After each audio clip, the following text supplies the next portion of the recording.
All right, Homesteader family, Mickey Mouse, quit that. Welcome back to the journey. I don't know what just happened.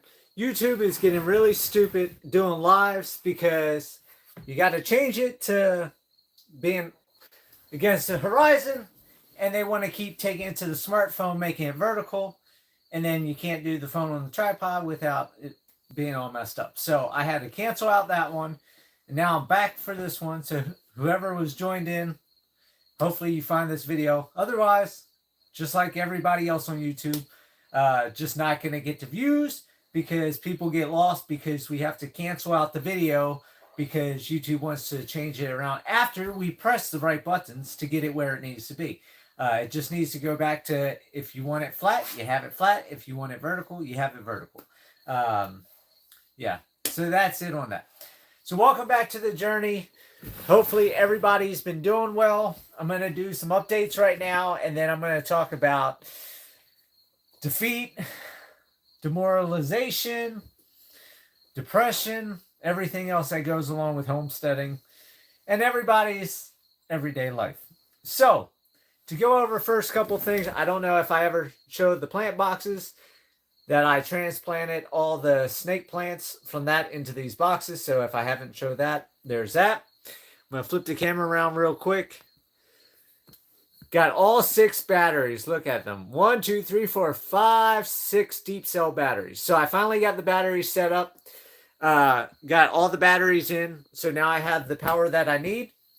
However, we've been dealing with this. Nothing but cloudy skies. No sun for like the last 3-4 days.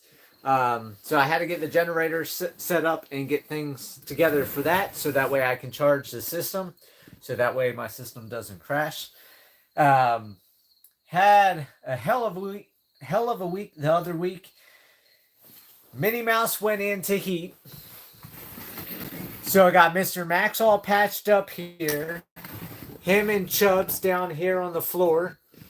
You can see Chubbs' legs got some loss of fur. But Minnie Mouse went into heat. The boys got into a fight while me and Steve were in town doing grocery shopping. Because we carpool to Harrison, so that way he can get his stuff, I can get my stuff. Saves us from making multiple trips. Came back, blood all over the place. Max wasn't moving. I went into panic mode. This is like midnight because we went in the evening. Got back here at like midnight. Had all this happen, so rushed Max over to the restaurant so I could see, so I had bigger space. All my medical stuff was still over there. Went to town on his leg, getting everything patched up, sealed up, got him on antibiotics now. And that day Steve tried talking to him, and Max wouldn't even move for Steve, and for whatever reason Max likes Steve. So you can see now Max is moving around. He's doing fine. It's been about a week or 2 weeks, maybe something like that. But that happened that night. And then after I got all that taken care of, got Max back over here, got him situated here, got the dogs separated again. Of course, the muzzles were over at restaurant, so I got the cage muzzles. I had them on all the dogs, so that way another fight didn't break out. Since we're in really tight quarters here, being in this tiny little shed and not having the big restaurant or like my house back in Colorado where I could space everybody out. So that happened. Then after that happened, my laptop took a crap. So I got to buy a new laptop. So that's irritating. I can't go on to like eBay. I can't go onto YouTube. Half of the different things on the circuit board or whatever with the computer won't let me allow.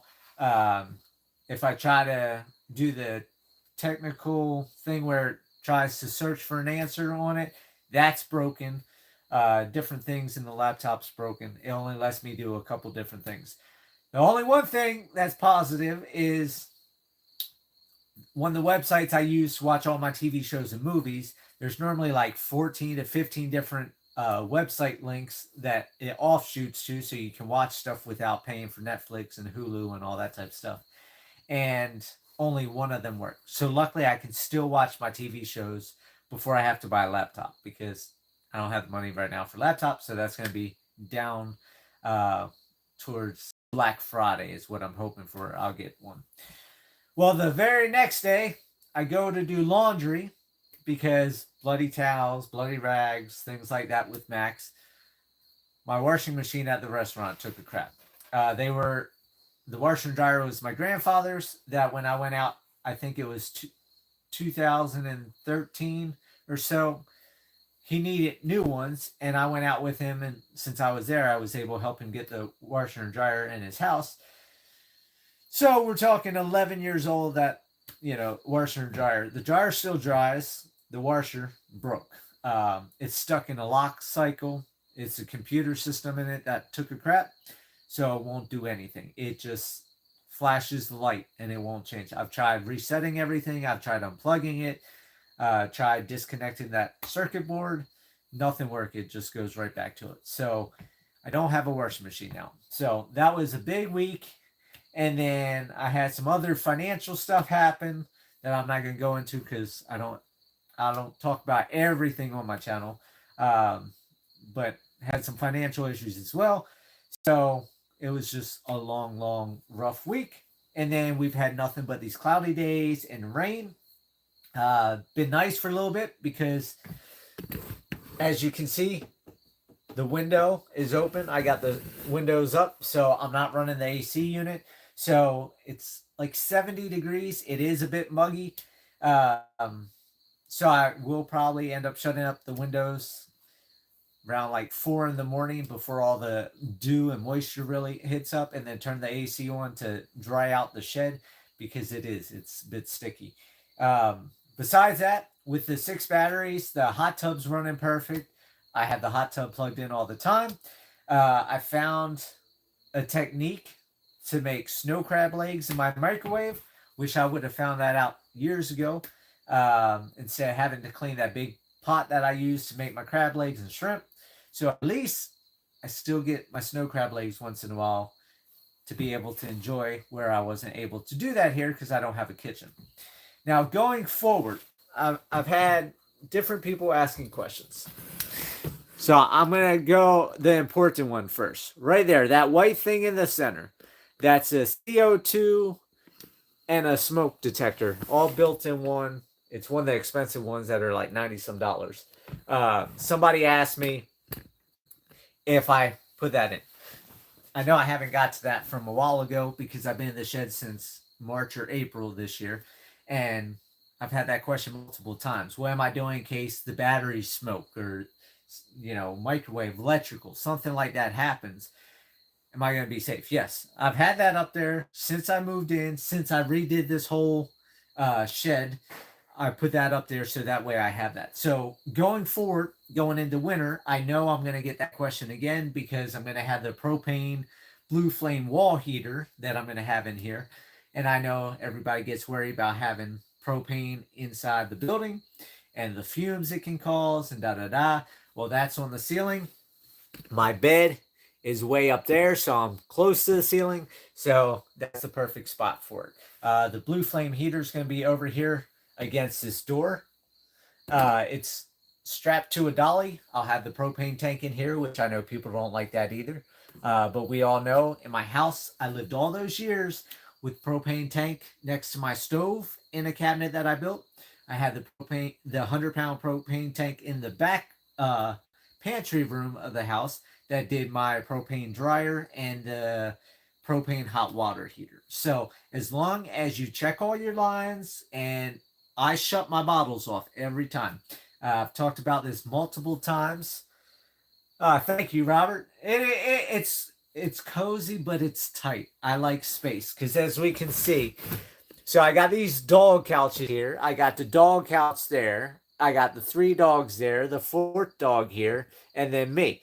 So I got this one chair to sit and eat something that I can't eat in my bed, or I can sit in the bed. And then I got the TV up there on top of the freezer fridge. So it's a very small amount of space, and I want my house.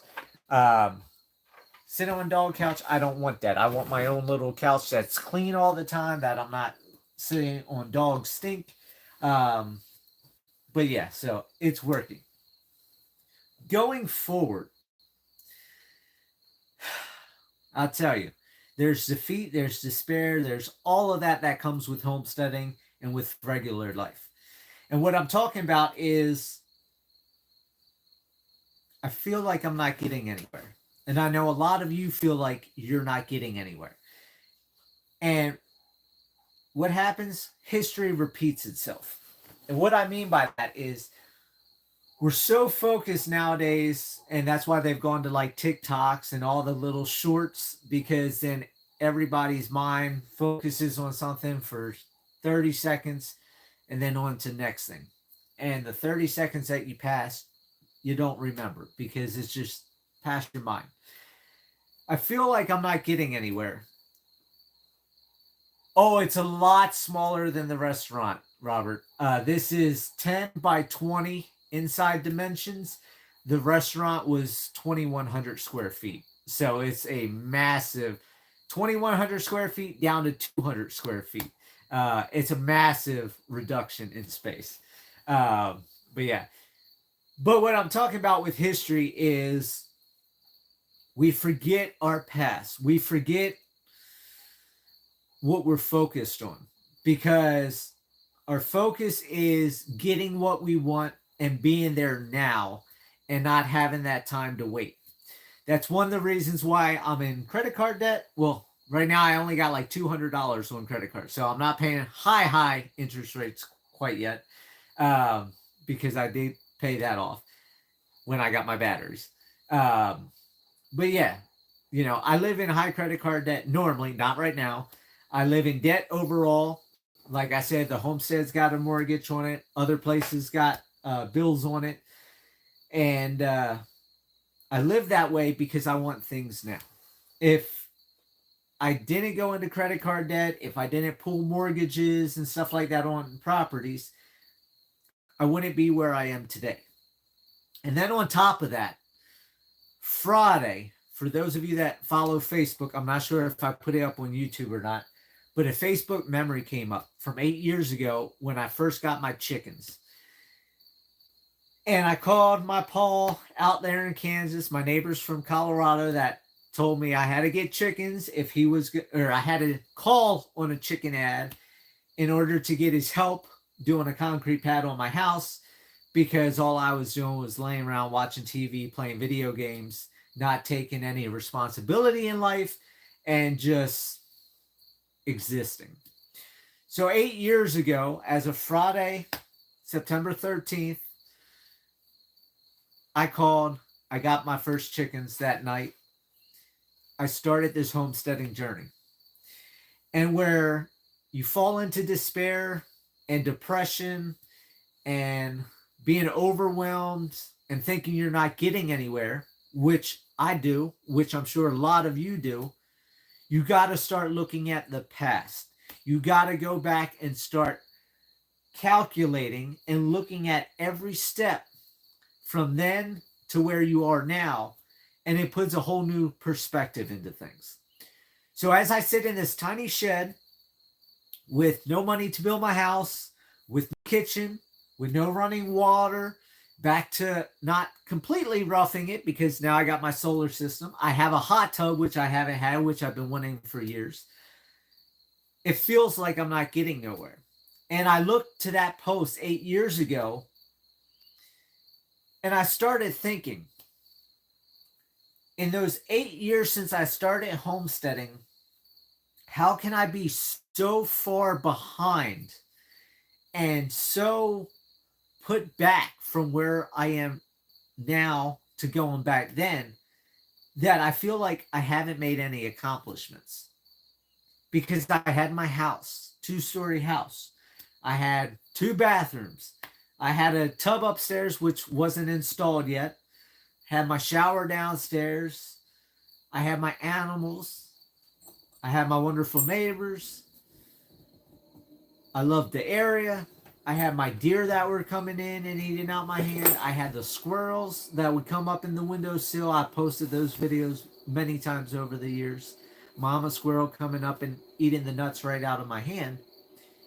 To where I'm in this shed here in the woods, which should be a good thing, with a hot tub, which should be a good thing, with solar, with a system that's big enough to actually thrive in, not just survive, but thrive in, should be a good thing. And I look at it as I'm so far down compared to back then.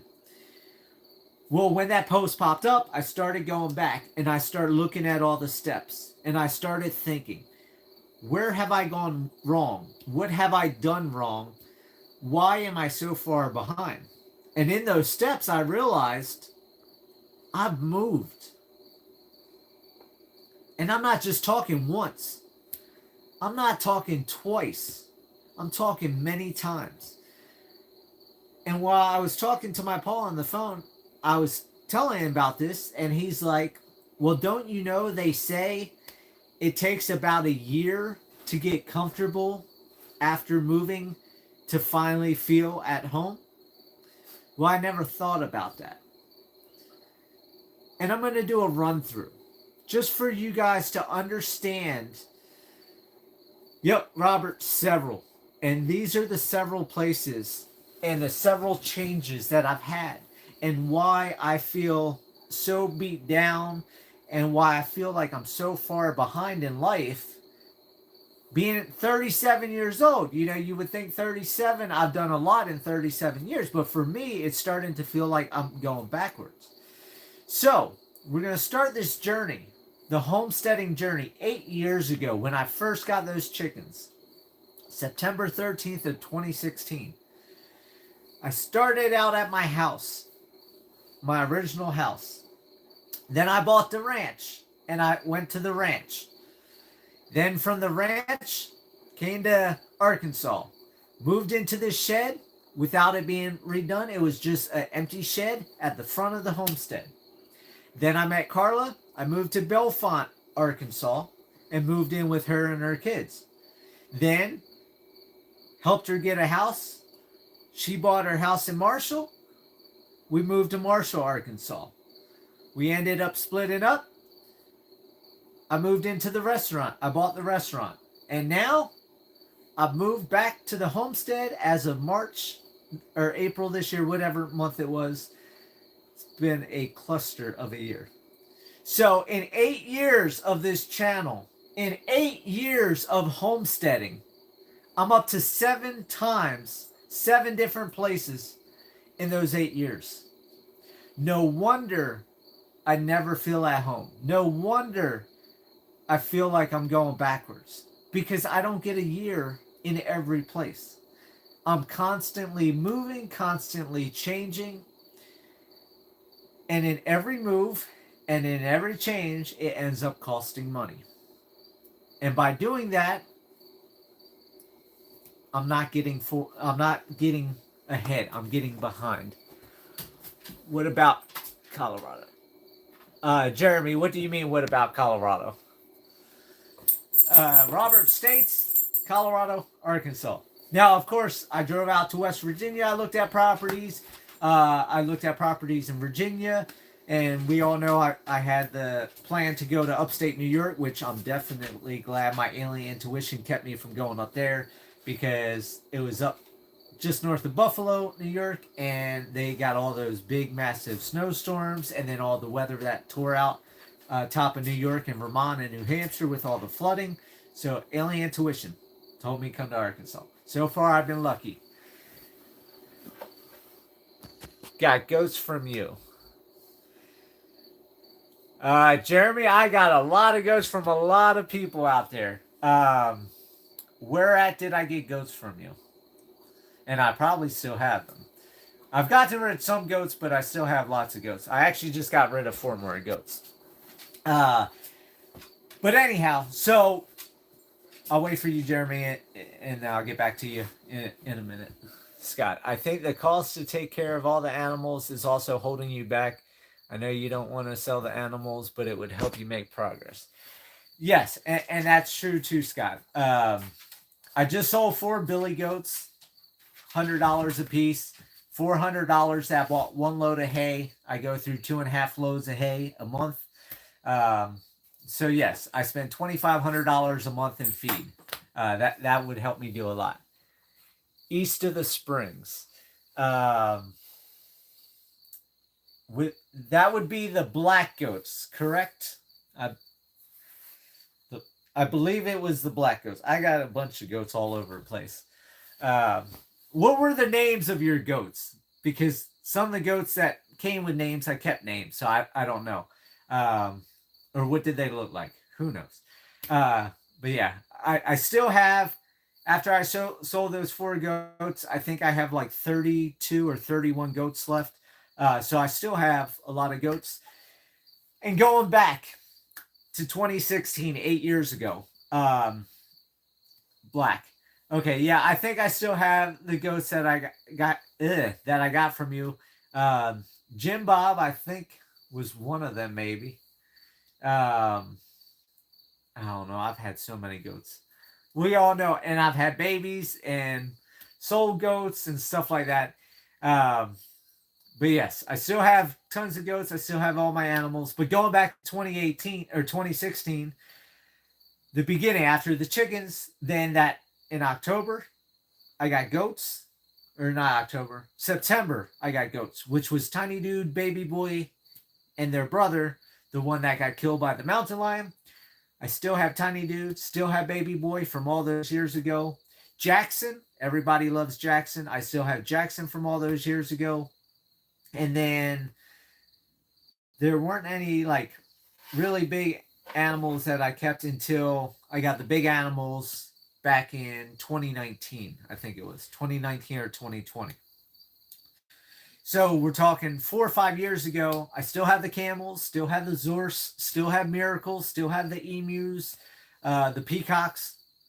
Some got ate, some got repurchased, some took off.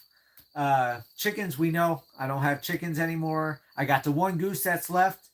The other geese like to get out the fence, and coyotes picked them off. The neighbor's dogs picked off a bunch of them. Birds, I just don't do good with birds. But yes, I still have the pigs. I still got the donkeys. I still have the horses that I got in Colorado.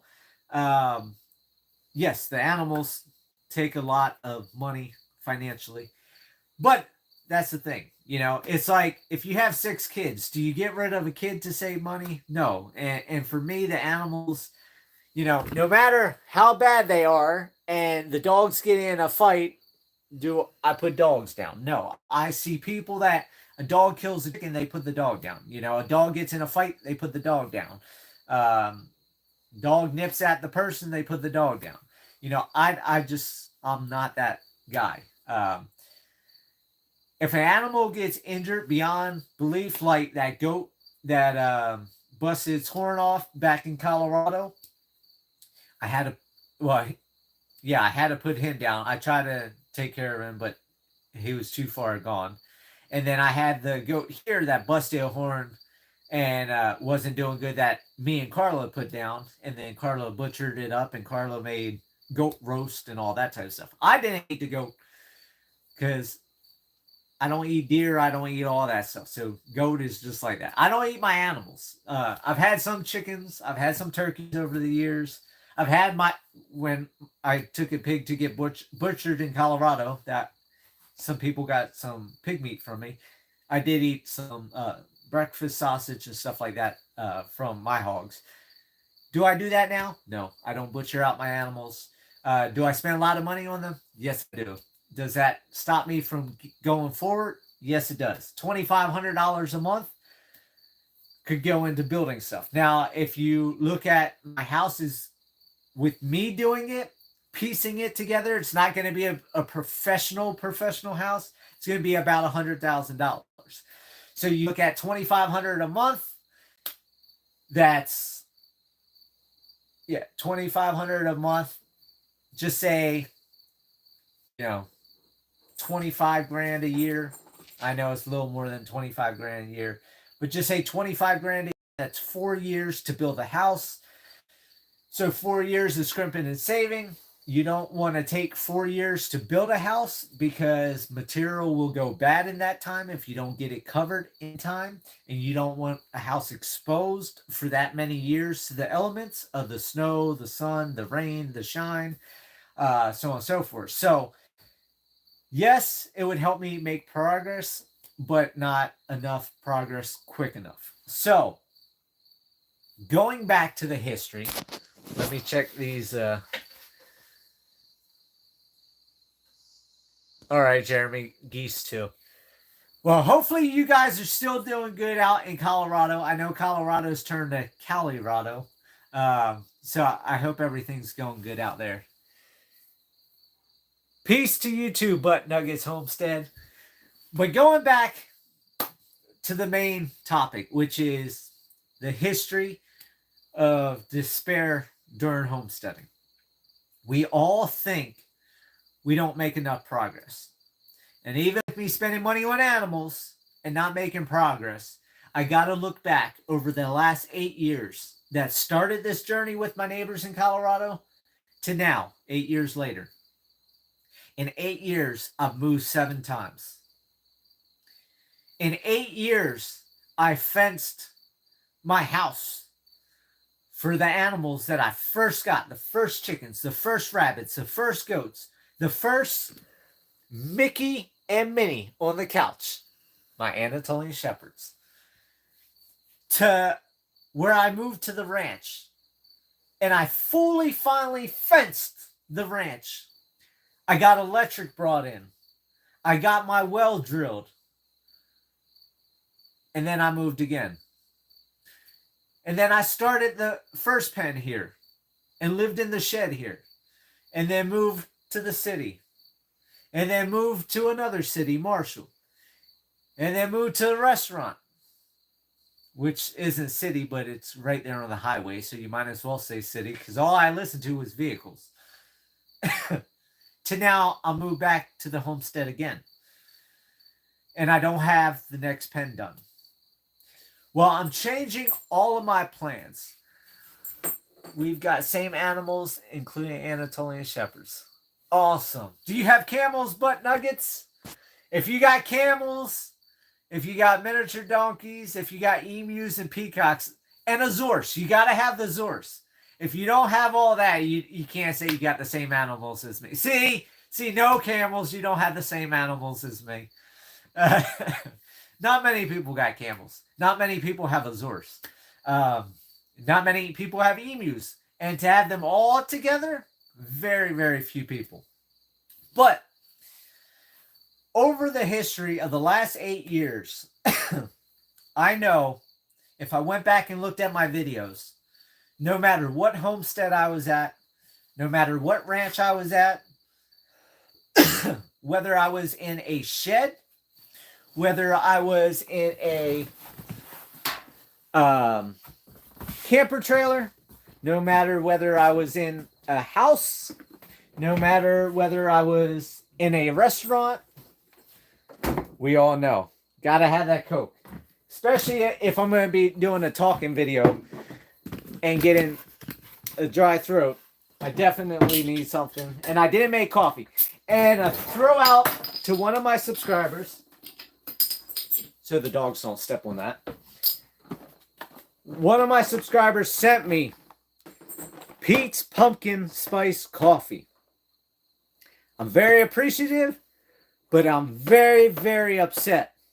For those of you that don't know about this, I've talked about it before when he sent it out the first time to me.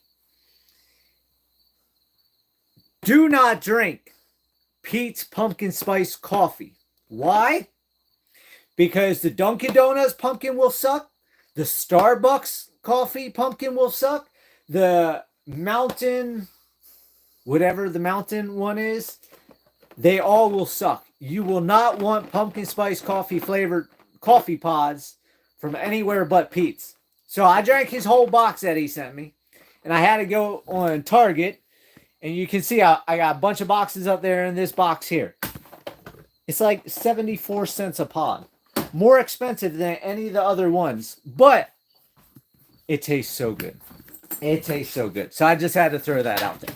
So for any of you that do want pumpkin coffee, that's the one to get. Pete's Pumpkin Spice. But going forward,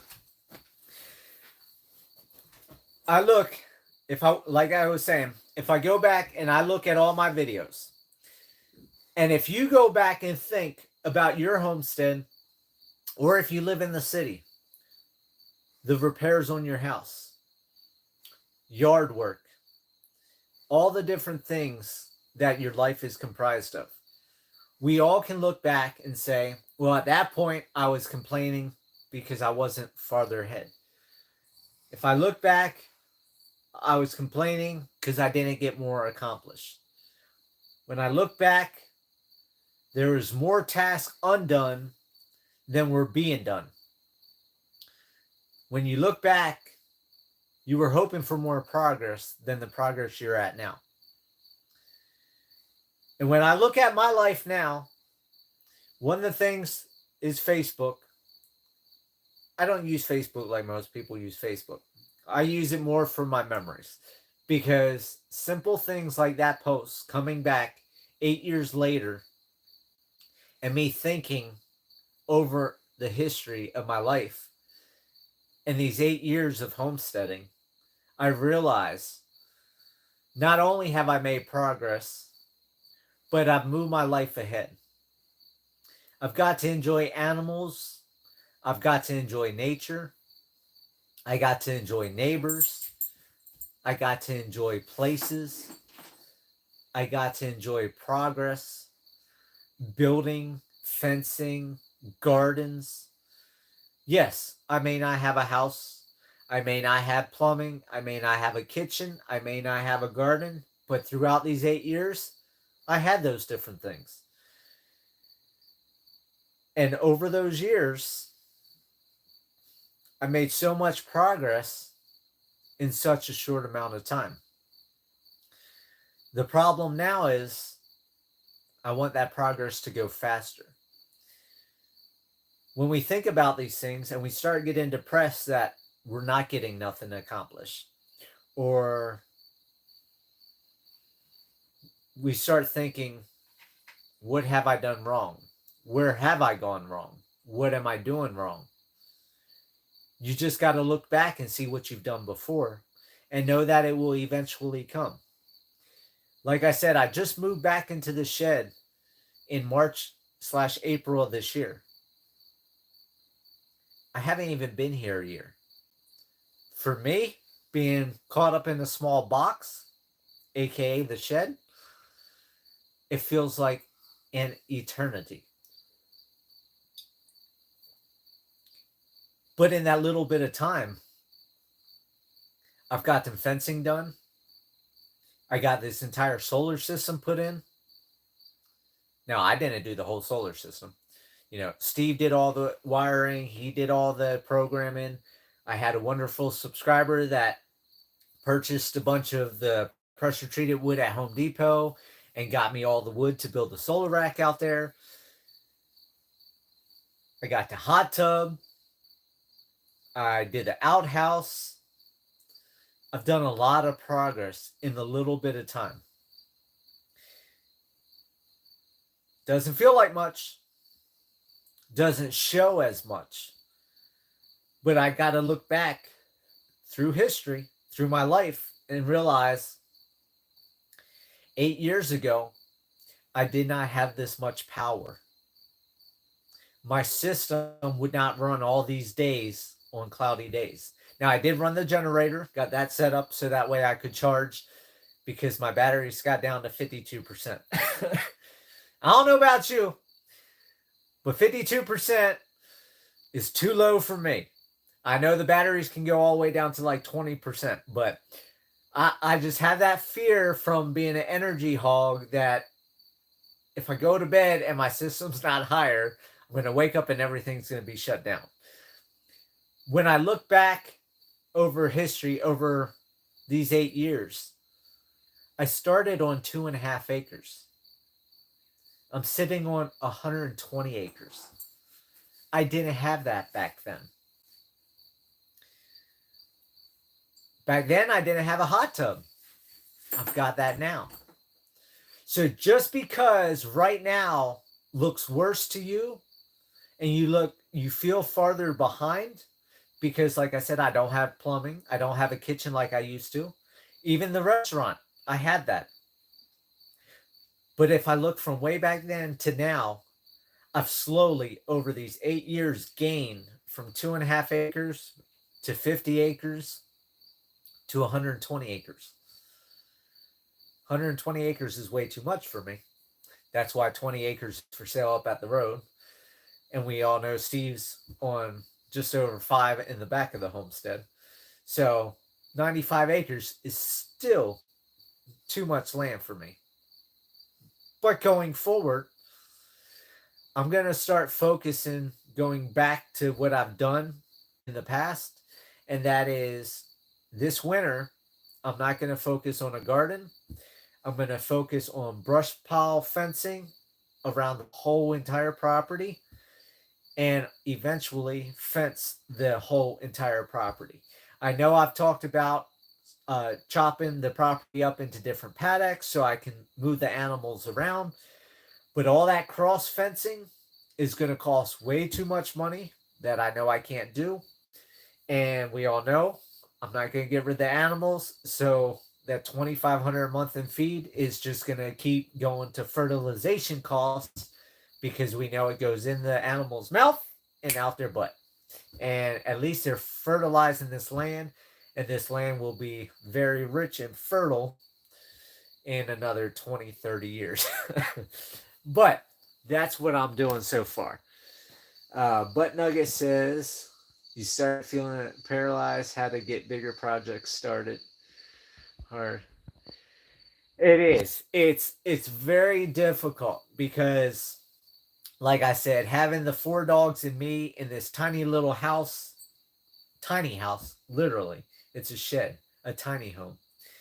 And seeing Chubb's sad face saying he wants a big house. Right, Chubbs?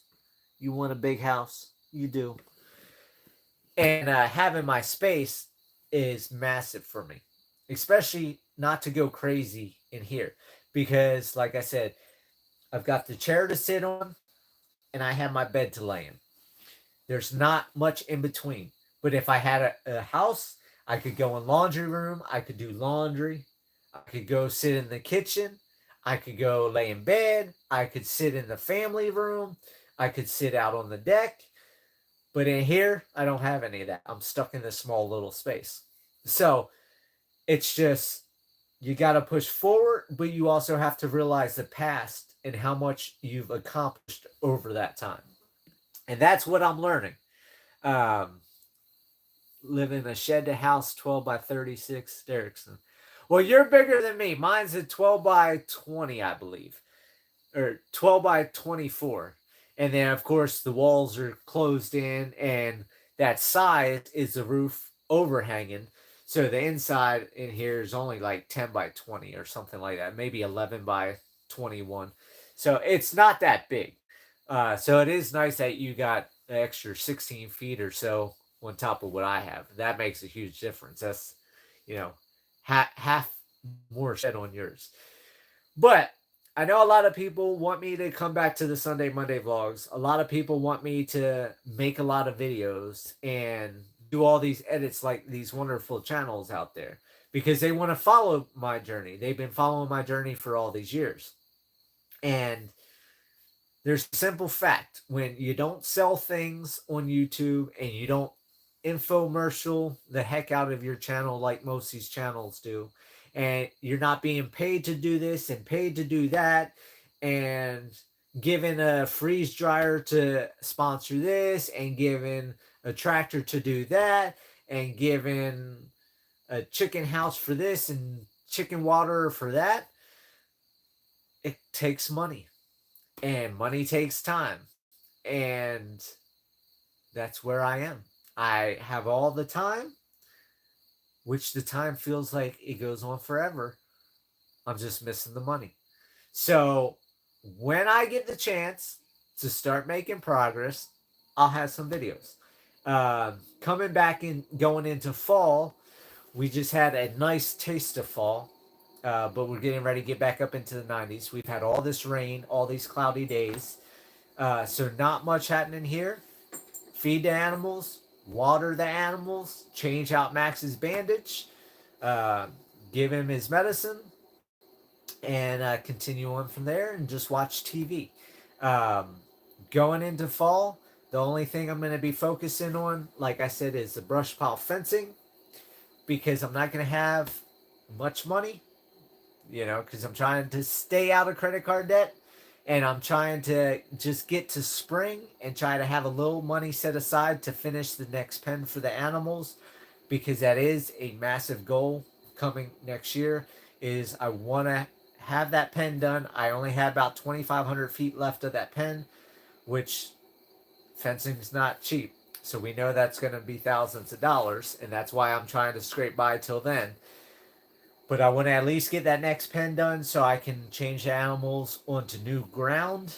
And if I get extra money past that, then I want to buy seed and seed the pen there and now. I also want to get through, pick up all the garbage in their pen. I know a lot of people have talked about that. I piled a bunch of stuff around my shed. The animals are in where my shed used to be, so they obliterated everything. And then, of course, people have dumped trash throughout Arkansas over all this time. I don't understand it. They got free trash service, but people like to litter out here. And there was a bunch on this property that got dumped. So once I get the animals out the pen, I want to focus on getting all that land cleaned back up. Then I want to go ahead and, if I can get money for seed, I want to get all that seeded. And I want to stay in that positive mental capacity of keep doing things. What is brush pile fencing? You think you know. What I'm doing is, as I'm taking trees out, so I'm going back to like the Scottish, Ireland,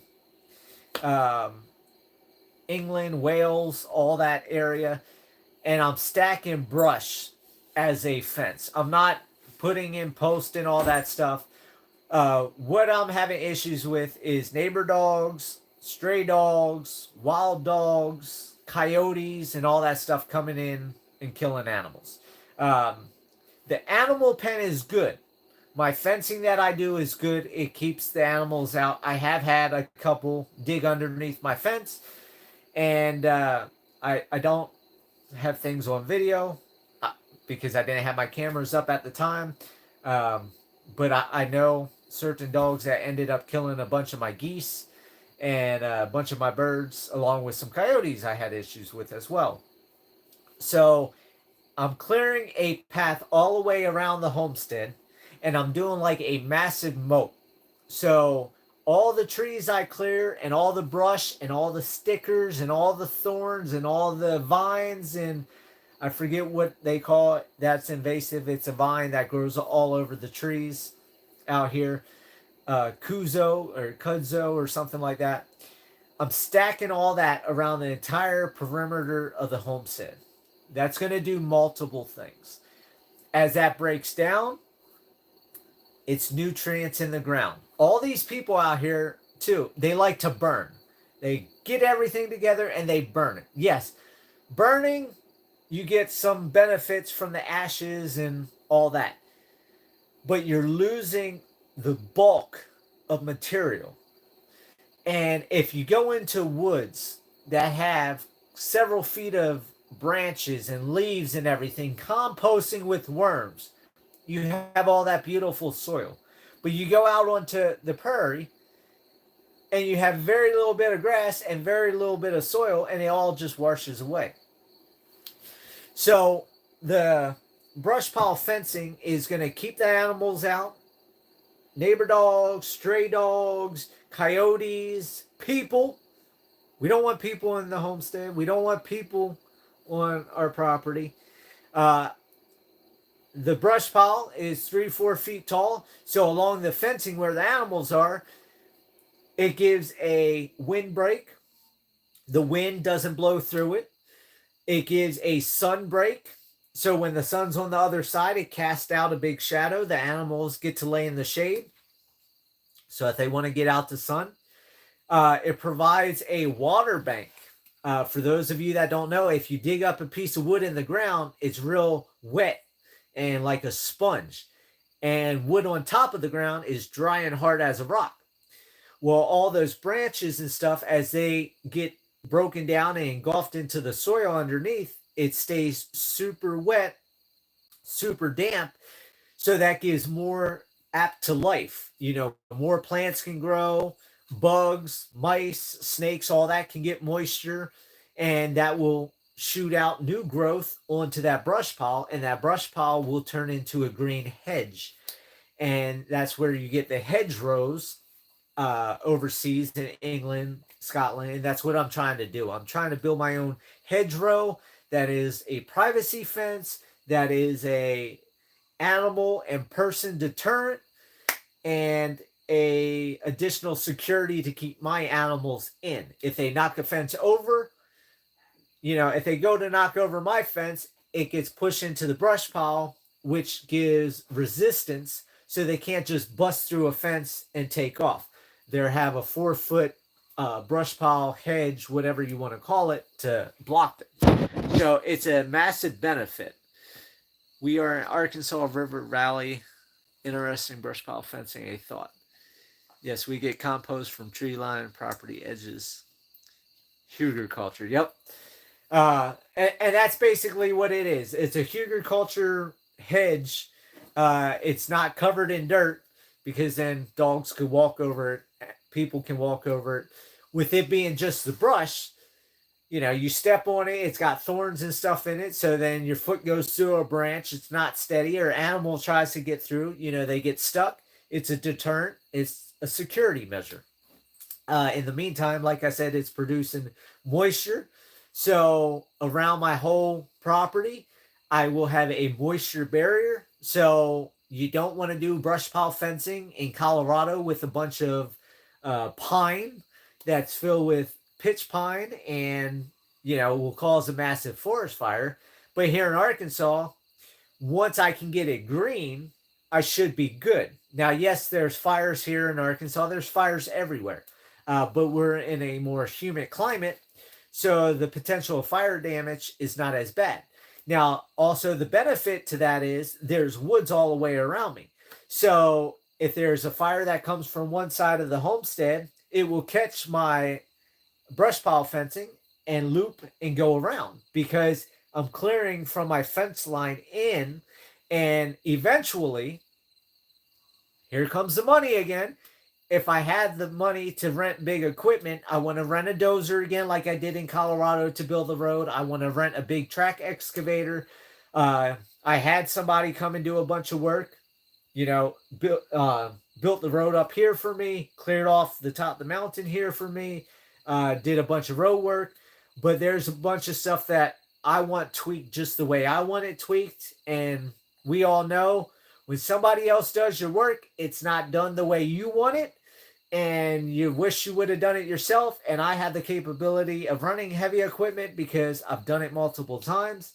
But I'm going to get an excavator, and around the whole perimeter of the homestead, I'm going to clear out a path all the way around, and I'll cut all the trees out. So that will give me a bunch of firewood for years and years. Now, of course, everybody's going to say that does firewood. Well, the firewood's only going to be good for 3 to 4 years before it rots. That is true. And as it rots, it will give me great compost for my hugelkultur beds. I can throw those rotting logs into a hugelkultur bed and build my hugelkultur beds, and then eventually build a garden on top of that.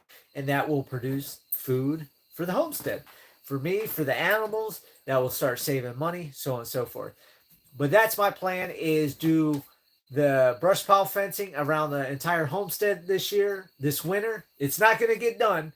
We're talking, I got 5,000 feet down the one side, 5,000 feet down the other side. I think it's like 1,000 or 1,500 feet or 2,000 feet, whatever it is, the fronts, whatever the measurements is for 120 acres. It's a lot. Am I going to get half of it done? Probably not. But I'm going to focus on that this year, so that way eventually when I get heavy equipment, I can pull all the stumps. I'll be able to travel all the way around the homestead. I will have a perimeter around the entire homestead, so nobody's can drive into the homestead. Nobody can walk into the homestead. Dogs and stuff can't just walk into the homestead and kill my animals. I'll have the brush pile fencing, and then I'm going to switch to a more expensive fence, which is like hog panels, but I'm going to do the 5-foot tall by 14-foot long horse panels, which is 6-gauge steel. So I'm going to have a steel fence. I've been doing the stretch webbed wire. I don't like that. The goats rub on it, and after years, they bust holes in it. So I'm going to just go with solid steel fencing, and I'm going to have that against the brush pile fencing on the inside.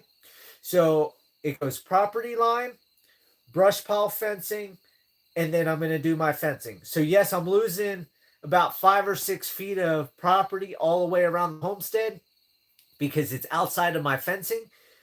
But that gives me plenty of security. That gives me plenty of peace of mind. I don't have to worry about anybody coming into the homestead. And if they come into the homestead, then that's what they're for. Along with Miracle. We all know Miracle will go after somebody if he needs to. And so on and so forth. So that is the goals coming up. Lots of cow panels, yes. If you use a lot of cattle panels, you might want to look at the horse panels. It's the same steel as hog panels, but it's the 2x4 squares. They are so much sturdier, so much stronger, and last so much longer than the cattle panels. Well, let me swap my lights back. I meant to do my outside lights, and I'll show you. So right there, you can see that's the horse panels right there. And that's what I used on the dog enclosure. And the dogs have not gotten out of it. So, and we all know how hard Anatolian Shepherds can be on fencing and how easy it is for them to get out of fencing. 4 of them, I can go to town. They don't bust out of this. Now, I do have rocks around the edge of it on the outside. So if they try to dig, rocks fall in. But it's super strong. The dogs can jump up against it. It's not falling over. Cattle panels, the holes were so big, I had goats getting their heads stuck. These panels, they're not going to get their heads stuck. I am dealing with that right now. For those of you that know the pig pen, I use cattle panels, and I've got a stupid goat for the last 2 weeks now, maybe up to 3 weeks now. Every 3 to 4 days, she wants to be stupid, and she sticks her head through the panel, and she can't get her horns back out. And luckily, the pigs were raised with the animals on the ranch, so they don't just bite her head off and kill the stupid goat. So every 3 to 4 days for the last 2-3 weeks, I've been sticking her horns back through and getting her head out the fence. Yes, been using 6 welded wire, cheap fencing. Can bend it down if not tight. Yep. Yeah, and that's the thing. I was using I started getting the sheep and goat fencing, which is the 4x4 squares, and it's 330 feet on a roll from Tractor Supply. They went up to like $400 or $500 a roll. I don't know what they are now because I haven't bought fencing for a while, but I need about 2,500 feet of that fencing to finish this next pen. I switched to that because the goats don't get their heads stuck in it. But just like that, or the horse wire or whatever, the goats rub and rub and rub and rub, or, you know, push each other against it, or headbutt the fence or whatever. And it ends up working those wires loose. And that's why I'm going to switch to the 6-gauge, because then I don't have to worry about that. And then the top of it, I'm going to cut with an angle grinder, cut the top strip. I can bend one prong this way, and then every 2 inch bend the other one that way, and then back and forth. So that way I have like a prickly top. So if the camels try to put their necks over, which they like bending the wire over, for those of you that don't own camels, they are the most destructive on fencing. They like to just push the fence right over.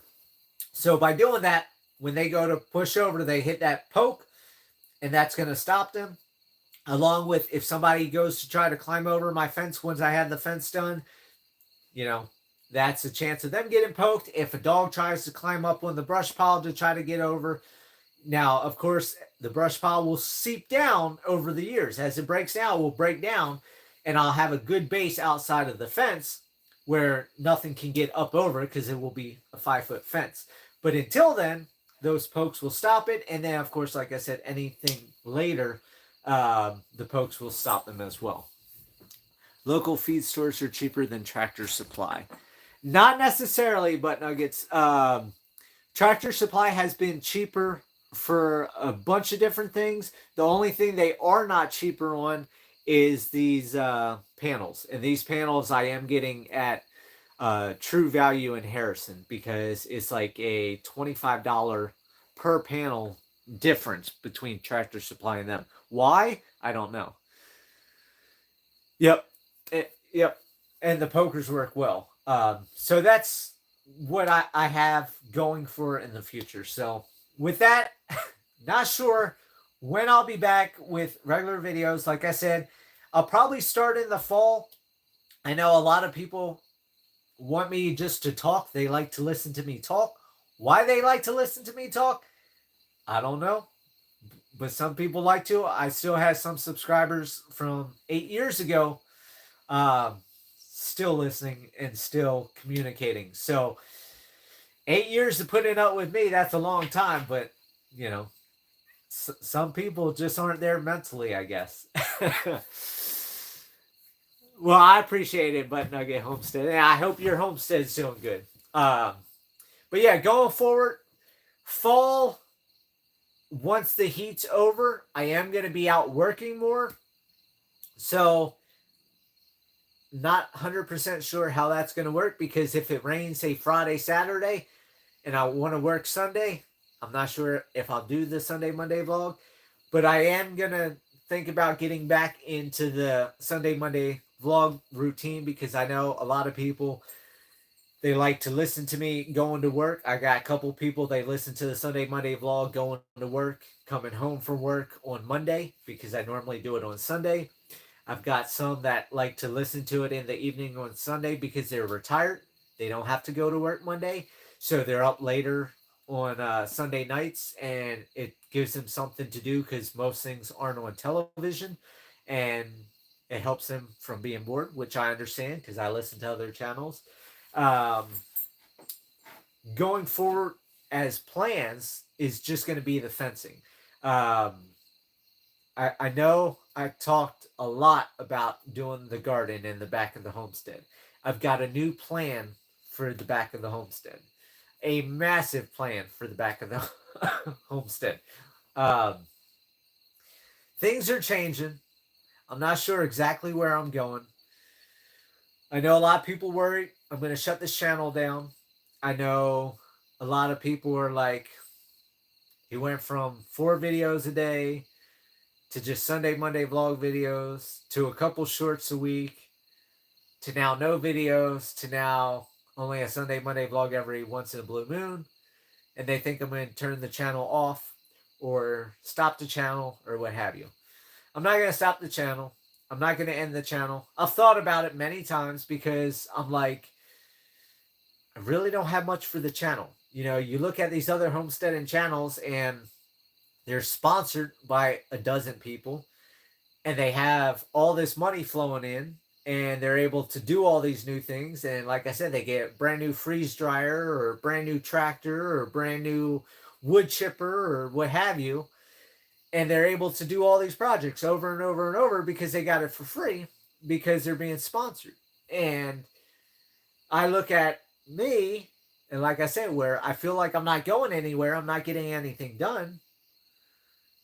You know, my content, I don't have much, but I've had so many people that just want to listen to me, and I don't understand it, but I'm willing to do that. So the channel's not going away. So everybody that keeps saying, is it going to happen? It's not going to happen.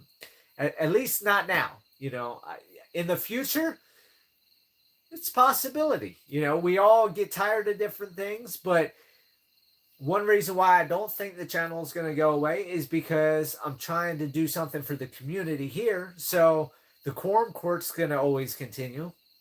The fair meetings are always going to continue. I got to go to the Searcy County Fair meeting tomorrow and film that for the county. So I'll have to have a channel to put it on since I'm doing the YouTube edits for those videos. So I'll at least have to have the channel for that. So if I got the channel for that, I might as well make some content for you guys, because I know not everybody wants to know what's happening in Searcy County, Arkansas, and that's perfectly fine. But yeah, I don't have the money. I've never been a millionaire. I don't come from wealth, millionaire parents or anything like that. I don't have millionaire subscribers funding me. I don't submit to being an infomercial on my channel.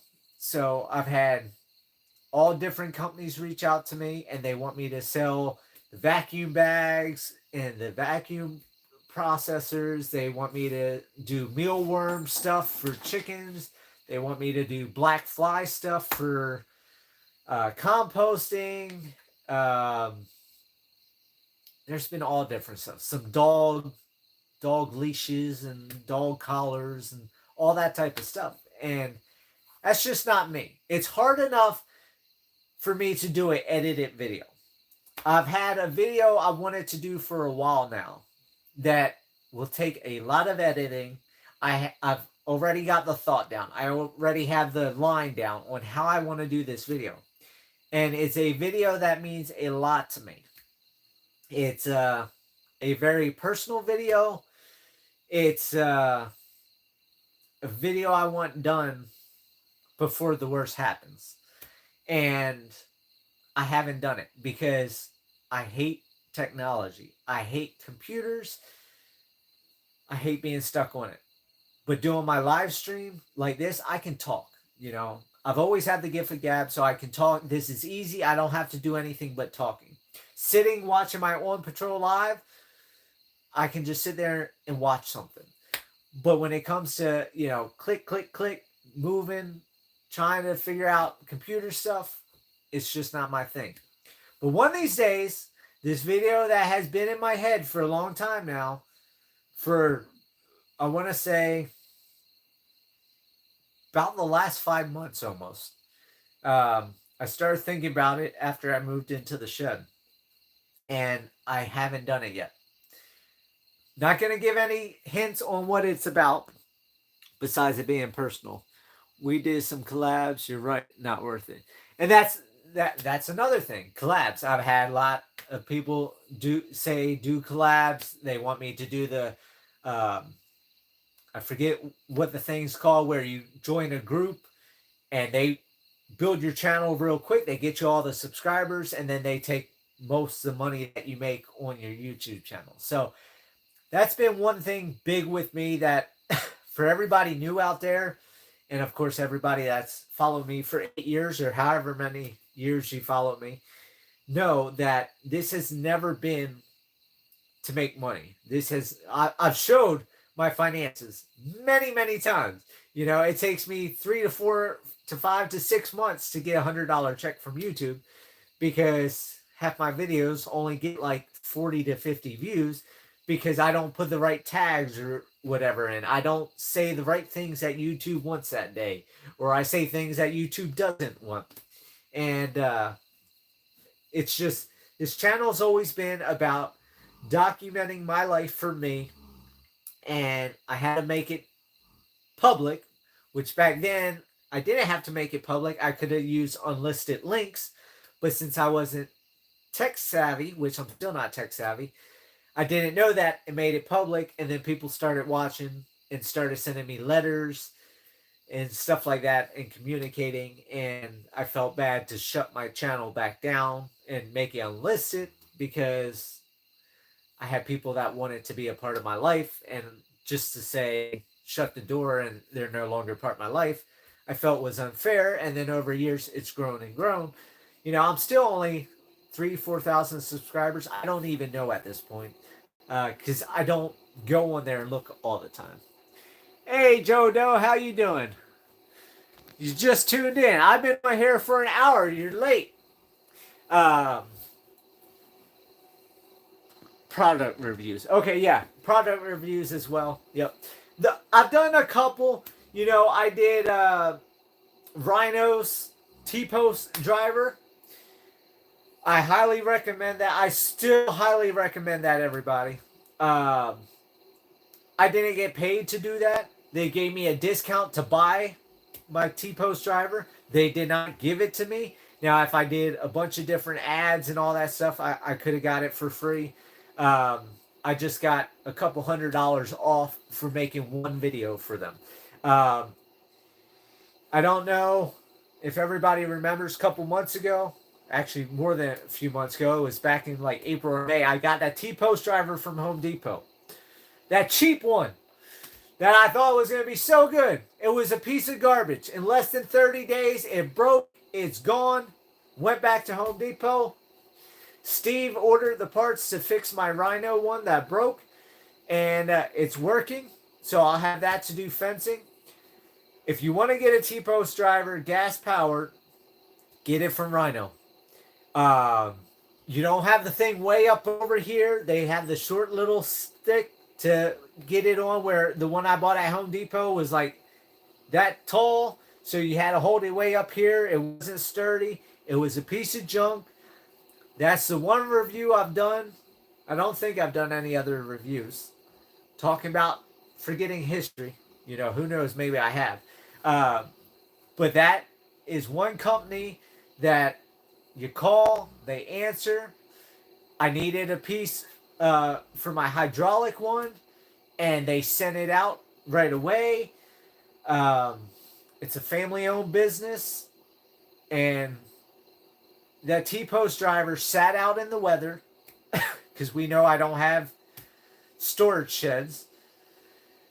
And it took, from 2016 to last year, it broke. So, what's that? 7 years? 7 years out in the weather for it to finally break. So Steve fixed it. The water got through the seals of the engine and seized the engine. So he had to pop a new engine on it. That was a few $100s. But, they're $2,800 or whatever new. But that was one of the best investments I've ever made. Made doing T-Post a lot easier. I want a T-Post driver, yes, though my shoulders are more defined now. I'll tell you, after I got T-Post driver, I would never have a manual T-Post driver ever again. Have you heard of Bryce Mitchell? He is professor UFC fighter who lives in Searcy that is also homesteading. No, I don't. He may live in Searcy, Arkansas, John Doe, or Joe Doe. I live in Searcy County. I live in St. Joe. I don't live in Searcy, Arkansas. There's Searcy County and there's Searcy, Arkansas. They have no relation. I don't even think they're anywhere close to each other. But I try not to know people. That's like somebody in Marshall asked me today, the family in my Marshall house asked me if I knew anybody that wanted a Doberman pincher puppy, purebred. And I'm like, no, I try not to know people. That's why I live in the woods. That's why I'm in a shed with 4 dogs, because I try not to know people. Even going to the quorum and the fair meeting, I socialize there. I'll talk to the people there, and that's it. Do I talk to them outside those? Nope. Do I go out with them? Nope. Do I go to Christmas party stuff? No. My FedEx lady here invited me to Christmas dinner and to New Year's party and a birthday party. I didn't go to any of them. The wonderful lady that did my squirrel painting for the snowball stand invited me to their place, their Italian family. They invited me to spend Christmas with them or Thanksgiving, one of the two. I've had people invite me. I'm not that type of person anymore.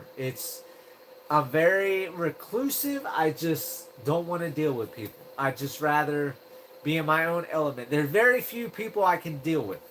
And talking wise, I can talk. But to go be around people, it's just after the military, and really after I lost everything, is when it really happened. Military, you know, it wasn't that bad because I was still sociable after the military. But after I lost everything, became homeless, and realized people who I thought were my friends weren't my friends, and people that I thought were going to be there for me weren't there for me. And then being homeless, living in a hobo tarp tent, people looked at you a different way. Or trying to hang out with somebody and they want to see where you live, and then that's the last time they talk to you. It was just, let me do my thing, be my own person in the woods, and not worry about it, because people are too judgmental, and I just rather not deal with that. And that it's a cancer. It's a true cancer in this country. We're taught in school that you have to have the nicest things, you have to do this, you have to do that. It's all about perception. And that's the one thing I am riddled with cancer-wise, is getting out of that mentality. How can I prove that to you? I can prove it and disprove it very easily. You see all this off-color stain work and the trim, not the trim work, because I never got to the trim, but the floor to the metal to the wood of one color to wood of another color. I could have just put plywood like I had in my house. It didn't have to be nice. But I knew that I was going to be in here for a while, so I wanted it nice. I can't get the cancer of, you got to have nice stuff. Did I need to spend thousands of dollars doing this? No. Do I have to have as many animals as I have and spend thousands of dollars on feed a month? No. Do I do stupid shit? Yes, I do. We all do stupid shit. And how can I disprove the concept in the same aspect? Right there. Let me see.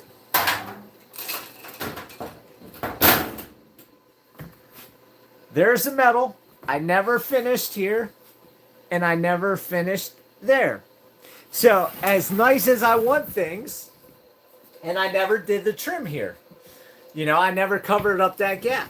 So, it's very difficult for me, because going back to the past, I'll get to everybody's comments in a second, because I see them rolling now. All of a sudden, I'm getting all these comments. But before I lose my train of thought. But going back to more than 8 years ago, before this journey, which I wish I would have filmed. And I highly, highly recommend everybody. I'm going to go to a size topic now. See, I'm already getting off topic. My mom wanted me to do a journal when I was a kid. Everybody said, write in a diary, write in a journal, da-da-da. Right? Well, then I looked at Boss of the Swamp. I found Boss of the Swamp on YouTube. And I just put up a couple of his videos, because I'm going back. And I'm looking at past videos, past things. Because like I said, it's been 8 years, and I felt like I'm not getting anywhere. And he sits there in some of his videos. If you go to his channel, I'm not going to put them up, but you can go to his channel and look. And he reads from his journals that he's kept throughout his life, through past relationships and house burning down and getting cancer and becoming cancer free and moving to this state and moving to that state and building this cabin and building this thing and going deer hunting and all these different things. And YouTube has been that for me. So if you don't have a journal, if you don't have a diary, make a YouTube channel, keep it private, and just film once a week, once a month, once a day, 10-second videos of your life, so you have something to look back on. So going back to the original topic of just over 8 years ago, when I became homeless, just before I lost everything, I had my house. I had all different vehicles. I was going out to Vegas. I was going to casinos. I was wearing my pinstripe suits. I was wearing my custom tuxedos. Had all my jewelry. I had what I thought was a lot of friends. You know, a dozen of us go out to the bars all night, then out to Waffle House early in the morning. Who was paying for it? I was paying for it. Then you lose everything and you find out the truth. So I finally got to the point in my life that I had nice stuff. And then in a blink of an eye, I lost everything. And I went into that hobo tarp tent. And that humbles you the most. The problem is, if you have cancer and it's not gone, or it comes back, then you still have that cancer. And even with me losing everything, becoming homeless, living in the dirt again, that cancer comes back and says, you've got to have nice. So this happens. I spend money having nice. But it's also nice to go back and look at my house that was just plywood walls. That, why did I paint neon green? Because I wanted it brighter in there. And just seeing the progress you make in life. And knowing, and what you need to think about knowing, is none of this means anything in the future when you're not here. Your grandparents, your great-grandparents, your parents, your ancestors from way back when, they struggled with wanting to make progress.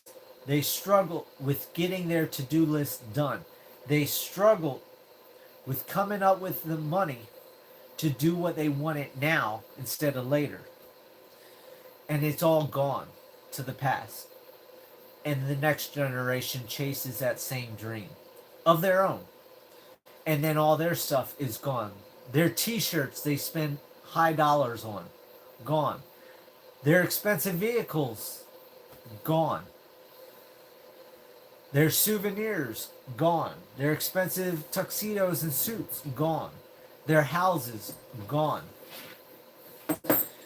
How many people are still living in their ancestors' house from 1,000 years ago? Nobody. Who's still driving around a vehicle from 1,000 years ago? Nobody. Right, there was no vehicles. There were chariots. The horses are gone. The chariot has decomposed. And that's what I'm saying. We're all taught this cancer of wanting the nice things to continue spending money on. And this is the cancer I can't get rid of, along with the animals. I can't get rid of the animals, which is a cancer to my pocket because it's money. If we all can get away from the money aspect and live simple, life can be a lot simpler because you don't need the money. We're not taught that anymore because they don't want us to think that way anymore.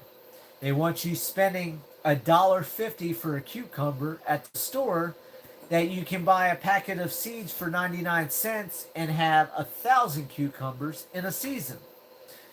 For 99 cents, not $1.50 a cucumber. But we're taught to have luxuries and nice things and ease of convenience that it's worth spending the money on. What are you doing, Mr. Boogs? You gonna get up on your couch? Go ahead. Get up there, Boogies. See, he's doing nice and good. Have to give him his medicine in a little while, but he's doing better. But that's the thing. And we're taught we have to be in the cities. Now, some of you love to be in the cities. Me, personally, I love to be in the country. There's things in the cities that I like. but most of the things are here in the country. Some of you like to be on the beach. But one thing I will recommend is do what you like, do what you love, do what you enjoy, do what refreshes your soul, because that's all you have in life, is life. What you do right now, right this minute, and that's what I can't comprehend still to today, that I have subscribers from 8 years ago still following me. Because that's 8 years of their life that they didn't live for them. They lived for me. Every minute they spend listening to me is a minute they're taking away from their life. A minute they could be doing something they, well, I wouldn't say rather be doing because they're listening to me. But you get the point. The life you have is all you have. The cars don't mean nothing. The money doesn't mean nothing. The houses don't mean anything.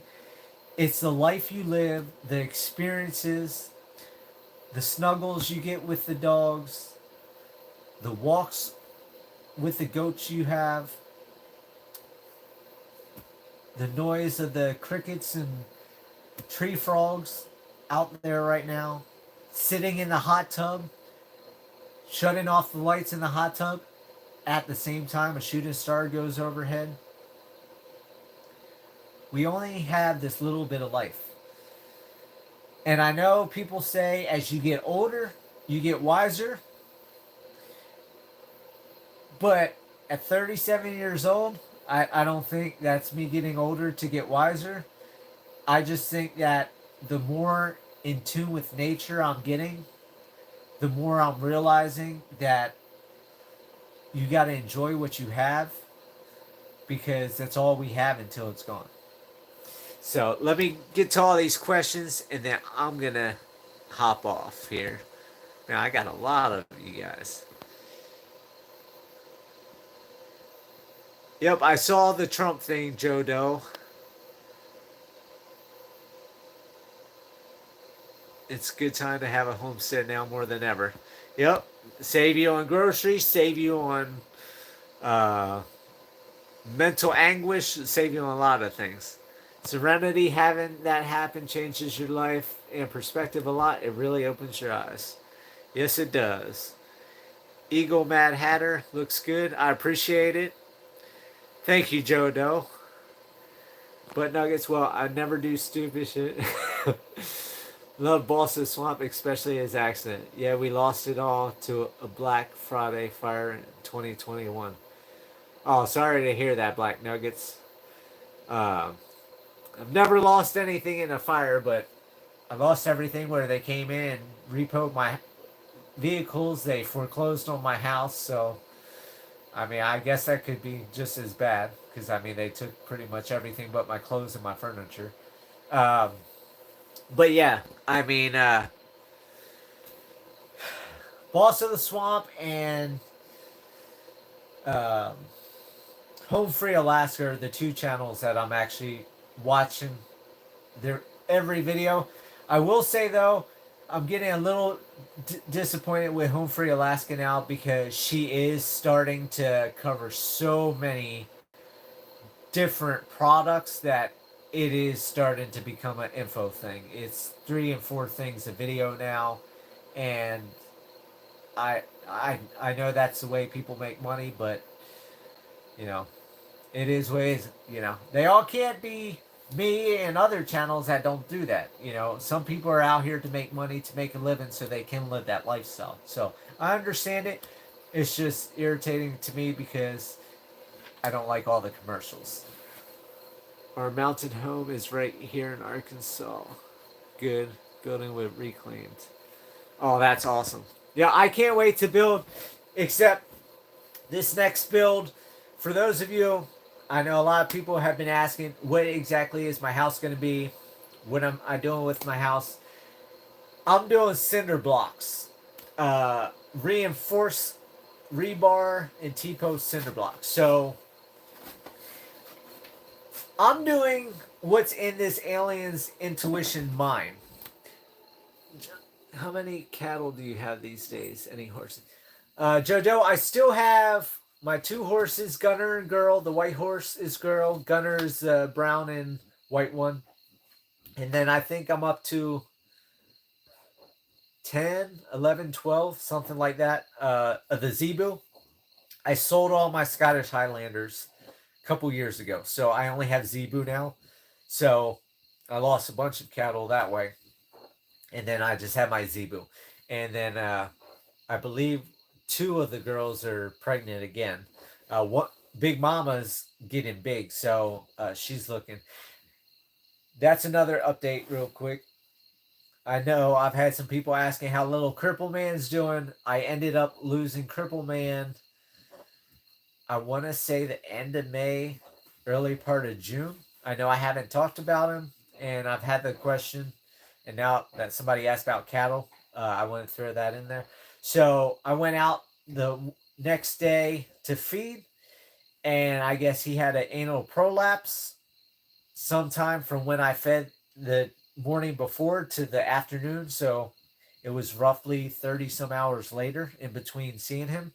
So sometime between then and there, he had an anal prolapse.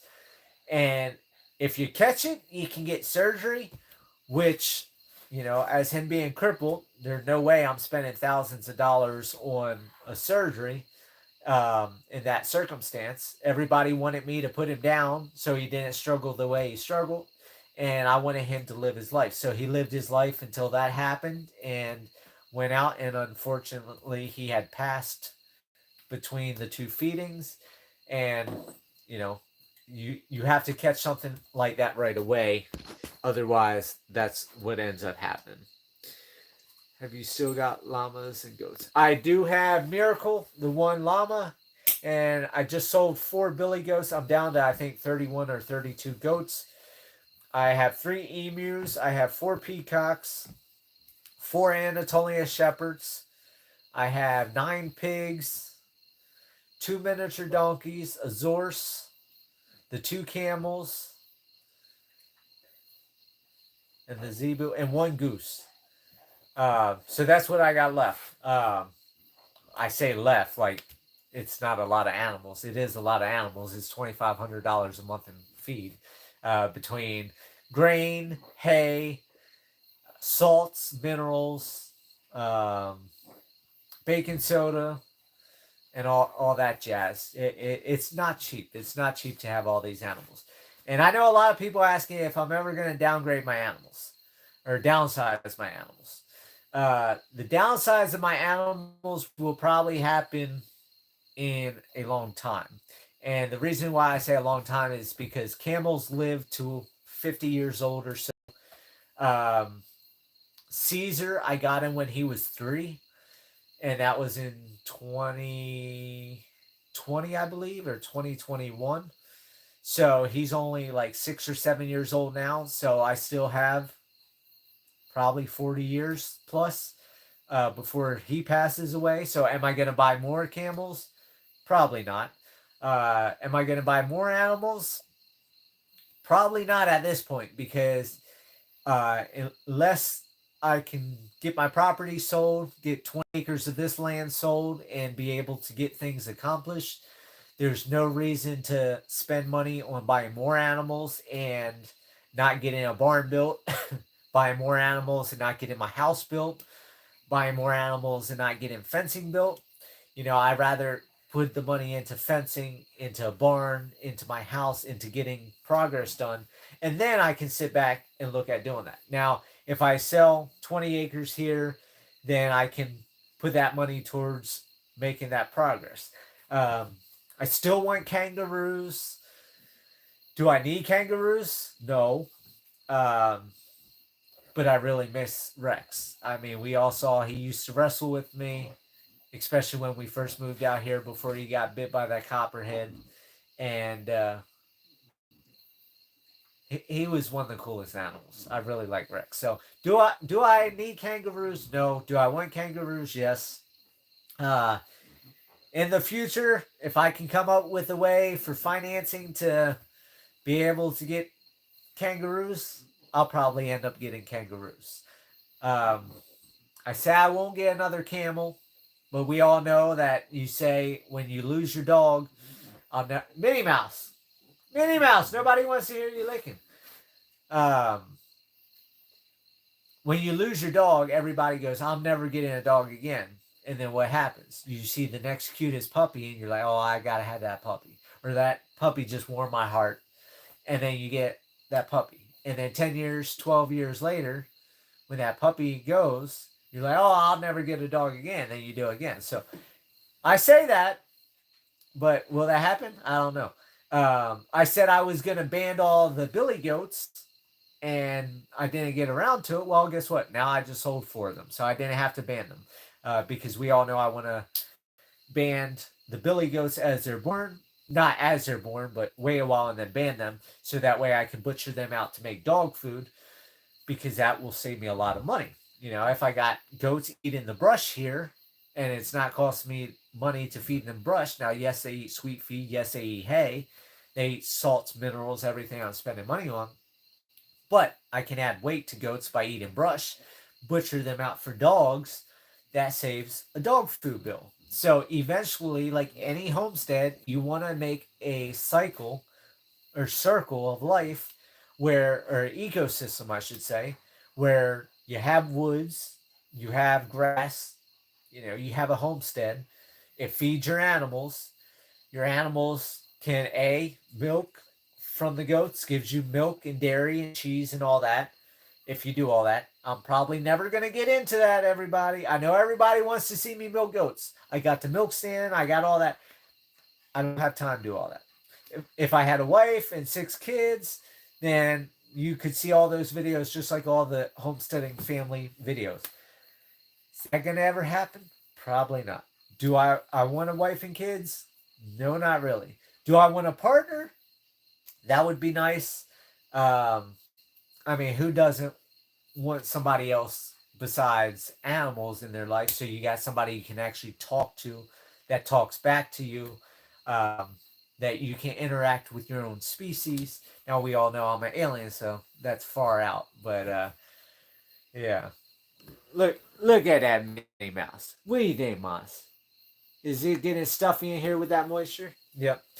So, going back to history, going back to past, look back on your life, look at what you've done, look at where you are, look at all those steps, and you might just see you're farther ahead now than you used to be. Even when I lost everything and became homeless, I found out things I didn't know. People weren't friends. People that I thought were going to be there weren't there. My whole vision of life of chasing dollars wasn't that spectacular. I found nature. Again, I loved nature as a kid. I found out so much more being homeless than I did having my house and riches of going to casinos and stuff. So it's something to think about. It's something to consider. And that's that. And when I come back for another video, let me make sure I don't have any other questions. Joe, what animal eats the most?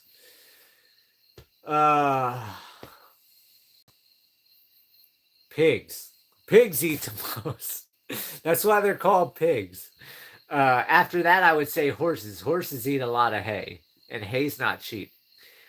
Dog vet bills alone are a lot. I can't imagine fencing and feeding that many. That and bills on patching up animals and medicine for animals. The fly spray, I buy Indoor is ENDURE fly spray. It's $99 a bottle, not including taxes. And I got to buy 3 or 4 of them a year here because the flies and bugs are so bad here.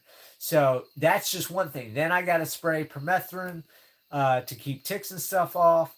So yeah, that $2,500 a month is just feed. That don't include if an animal gets injured and I got to get antibiotics, or I have to buy all the bandages and stuff like that. Like for Max, let's see. I'll show you. I just went and bought a whole bunch more. you know, for 4 of these, twice a day I'm changing out Max's thing. 1 pack is $10. $10 and some change, and then taxes on top of that. And I got to change that twice a day.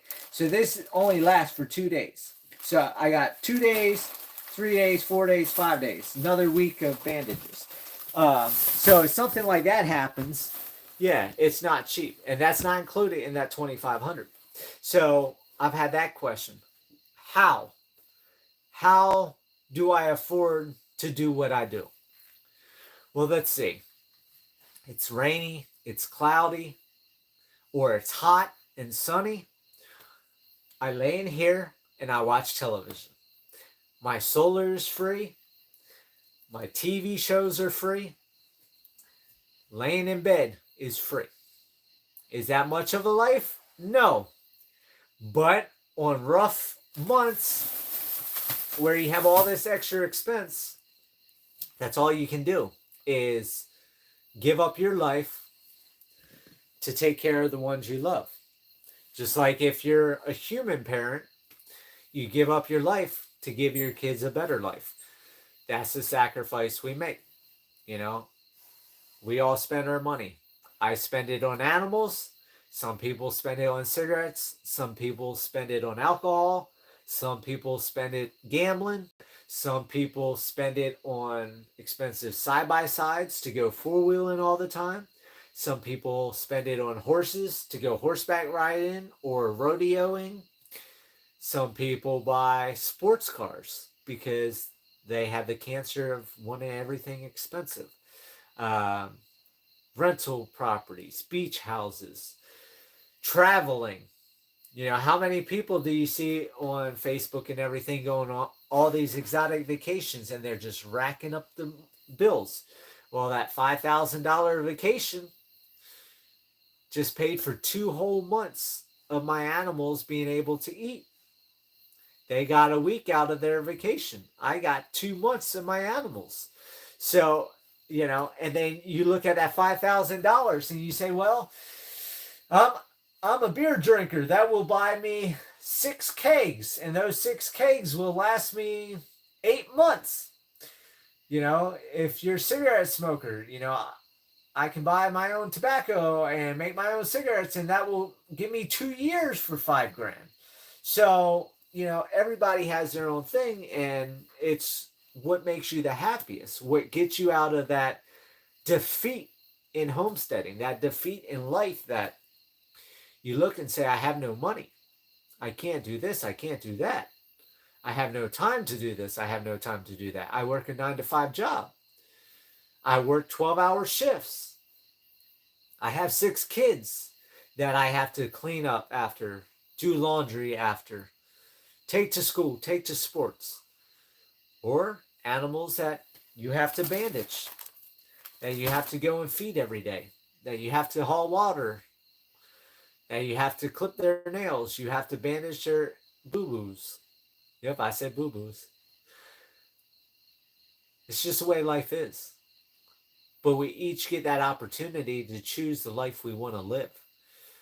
We can sacrifice to have luxuries and expenses. You know, does everybody have a big solar system like me? No. Some people live on very minimal electricity. If we go back in history and look at my house before I got solar, look at all those oil lamps I used. And a little DVD player that I would charge in my car so I could watch a movie. And then it would die. And I would start my car up and charge it again to watch another movie. Was that cheap? No, it was not cheap.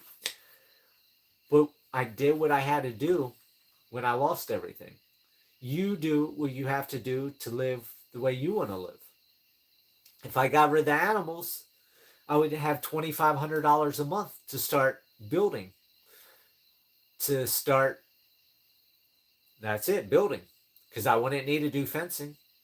I wouldn't have to do anything for the animals. Wouldn't have to do a barn.